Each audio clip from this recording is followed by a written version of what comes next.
এই পদ্ধতিতে কাঁচা আম কিন্তু সারা বছর সংরক্ষণ করা যায়। যে কোনো সময় যখন খুশি কাঁচা আমের স্বাদ পেতে চাইলে এই টিপসটা ফলো করতে পারেন। ফ্রিজে রাখার ঝামেলা নেই, কিছু না। আপনি বাইরের টেম্পারেচারে কাঁচা আম রেখে দিতে পারবেন, সারা বছর সংরক্ষণ করতে পারবেন। পরিষ্কার পানিতে আম প্রথমে ধুয়ে ফেলতে হবে, তারপরে খোসাটা ছাড়িয়ে ভিতরের এই যে শক্ত আঁটি ফেলে দিলাম। তারপরে আমটা এভাবে আমি স্লাইস করে নিচ্ছি, আপনারা আপনাদের পছন্দ মতো করে নেবেন।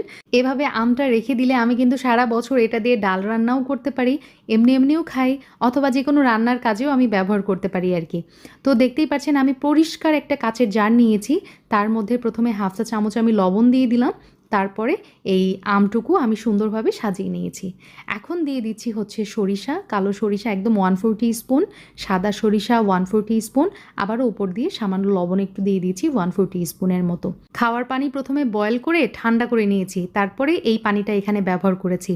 জারের আমি 1/3 ভরে দিলাম, আর বাকি অংশটুকু আমি সিরকা অর্থাৎ হোয়াইট ভিনেগার দিয়ে ভরে দিয়েছি। এভাবে কাচের জার আপনারা ডাইনিং টেবিলে রেখে দিতে পারেন।